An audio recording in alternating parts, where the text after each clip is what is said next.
Hi folks, Dave, the Honest Audiophile. This is the HarmonicDyne Poseidon, and these are my Honest Audiophile impressions. I want to thank Linsol for providing the Poseidon for review. To greatly appreciate it, Linsol, you rock. Alright, so you get a few accessories with the Poseidon. You get this big, huge carrying case. You undo the latches, and on the inside you've got plenty of padding and foam for your Poseidons to be protected. I don't mind this carrying case. It's alright. You also will get a key for the case. And you get a little carrying bag for cables. Speaking of cables, you get this interesting cable that terminates into XLR and has inputs of 3.5. So here's your XLR and the 3.5s. They do have L and R written on them. It's rubber till you get to the split, a little bit of branding, and then it's fabric, a little bit on the thick side, a little bit stiff. It's not a terrible cable. It's not the best cable ever, but I would definitely take it over a few prominent named cables that are out there. Most cables that come from Hi-Fi-Man, for example, or from Focal, I would take the HarmonicDyne as far as the build. Their cable's a lot nicer in that regard. You also get this adapter for converting it from XLR to a 1/4 inch. Very nice. Have no problems. Headphones. You got some maple wood and mostly metal. A little bit of plastic. It's a decently built headphone. Does make a little bit of noise. It's a little bit squeaky. You also get these really uber comfy suede pads. Here on the inside, you can see that it has angled drivers. Speaking of drivers, they do have 50mm nickel-plated dynamic driver. A little bit interesting. I don't think I've ever heard a driver that is nickel-plated. The Zeus had the same size driver, but it was beryllium. I do not have a Zeus to directly compare at the moment, but I do have a few things up here in my brain from memory, so we will do a comparison towards the end of the video to the Zeus. Overall, I do enjoy the build of it. It's an okay headphone for the price and has moderate amount of clamp force, comfort, enough padding up top so you don't get hot spots. It's an okay build. 380 grams, and I can wear them for quite a while without any discomfort. 64 ohms of impedance, 103 decibels of sensitivity. These things are not the easiest to drive headphone, but they're not super hard to drive. I do find that using them on a desktop setup is best. Most DAPs and dongles will drive them, but it's not to their potential, and it's not preferred for them. I do believe that HarmonicDyne was intending for people to use these on a desktop setup. So I recommend that you use an external amplifier. It doesn't have to be anything super powerful. The Sauvage A10H worked very well with it. Also my Tor Audio Roger, also the 1 amp or 1 linear from Drop, and the Head Amp GSX Mini were all amplifiers I used, along with the Mytek Liberty DAC. I found that all of them had plenty of headroom and didn't have to use a whole lot of the volume pot in order to power the Poseidons. How do they sound? If you're thinking that you need a neutral, critical listening, uber detailed, and just the best monitoring, mixing, mastering headphone, you're watching the wrong video. But if you're looking for something that is warm and fun and engaging and just pleasurable sound and non-fatiguing, you're in the right video. So the Poseidon has big bass. This is very mid-bass focused.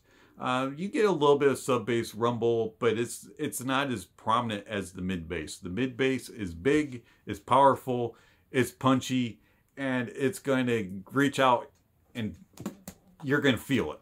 I really, really do enjoy the bass. The bass this is my guilty pleasure headphone. It is a fun sound, and it's very engaging, very energetic. And if you like a punchy bass, the Poseidon is for you. It has decent amount of clarity in it, good details, and it's fairly well resolved, and it is well controlled. It doesn't have a lot of bloat and muddiness to it. It's very well controlled, has good separation, isolation of instruments, and I like the bass. It's a good bass. And the mids are cohesive and fairly balanced. You don't have any unevenness between vocalists, whether they're in the lower reaches or the upper reaches of the mids. Everything just kind of sounds balanced, and males and females both sound very good on the Poseidon. I really do enjoy that. Instruments don't have any weird gapness or recessions in it. So if you're playing the whole keyboard of a piano, everything sounds proper as far as even and balanced. And I really do enjoy the sound of the mids. It's a very pleasing sound. They're slightly recessed, and it gives it a little bit of a laid-back, lusher sound. They have a nice, good body to them and a good warmth to them. The treble also is laid back, but it has just enough energy and sparkle to it to keep things engaging so they don't get boring or stuffy sounding. And I really do enjoy the treble. It's a non-fatiguing sound. There's no sharpness, no sibilance to it. It's just a very smooth and enjoyable, relaxed listen. Tone and timbre from the treble to the mids to the bass is okay. It's not the best. It's not the most natural sounding, but it's not offensive. It's not, ooh, that's some bad tone. No, it's not like that. It's just a little bit not quite as natural as it should be. Timbre is not quite as precise as it can be. It's not a bad sound. It's just not the most accurate tone and timbre wise. Details and resolution from treble, mids, and bass is good. It's not the best. You're not going to really lose too much information, but you're not going to be like hearing every single little thing. But it's adequate enough for a pleasing listen. Soundstage wise, this thing is nice and wide. It's not the widest out there, but it's also not offensive. It's above average in my opinion, and I really do enjoy it. It gives a little bit of a fun factor to it. You can tell differences in venue sizes, whether or not it's big or if it's a little bit smaller. Has okay depth and layering. It's not the best and deepest of stages, and it's not the most accurate in imaging and placement. It's okay for gaming, especially if you're casual gaming or you're playing games that don't need specific information as far as locations and depth and stuff. But if you're just kind of playing a casual game, these are okay. But where these really sound good is with like movies and shows. I really do enjoy watching that type of programming through Netflix, Amazon Prime, or whatever other streaming sources that you use. And I really enjoy the Poseidon. I think it's a good headphone for what it offers. It's a fun, enjoyable, pleasurable sound.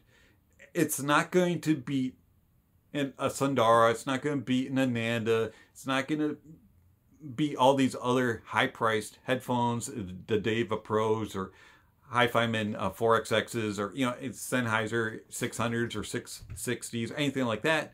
But what it is going to do is it's going to complement them. It's going to give you that other aspect. So the other ones are more reference and give you more details and clarity and are more on the analytical side, whereas the Poseidon, I'll spit it out. The Poseidon is more of just an enjoyable, powerful sound that's pleasurable and kind of removes you from the workspace and puts you into the relax zone. How's it compared to the Zeus? And now, as I said, I do not have the Zeus directly here to compare it to, but I do have some things that stood out. And number one, it's not as muddy and bloated as the Zeus, and it's not as warm and thick. It does have a more airy approach to things, and it's more detailed and resolving than the Zeus. In my opinion, the Poseidon is a very good upgrade to the Zeus. The Zeus was a fun can, not the most detailed, and a little bit on the warmer, bloated side of things. This is got a little bit more air to it, and a little bit more of a headed towards the natural side of things. And I really do enjoy the Poseidon over the Zeus. And if I were to pick one or the other, I would definitely pick the Poseidon. This has been Dave, the Honest Audiophile. Thank you for watching, and I'll catch you on the next video. Speaking of the next video, somewhere on the screen, subscription links and notification bells. Don't forget to hit that. That way you'll know when the next video is up from the Honest Audiophile. Also, don't forget to give a thumbs up or a thumbs down to the video. And check out the links down below for where you can purchase the Poseidon. Also, information regarding how you can support the channel, whether that be through Patreon, PayPal, or becoming a member. Also, there's other information with links to tier lists and gear recommendations and music playlists and all kinds of good stuff. So check out the links down below. Most importantly, though, don't forget to enjoy the music, and honesty is the best policy.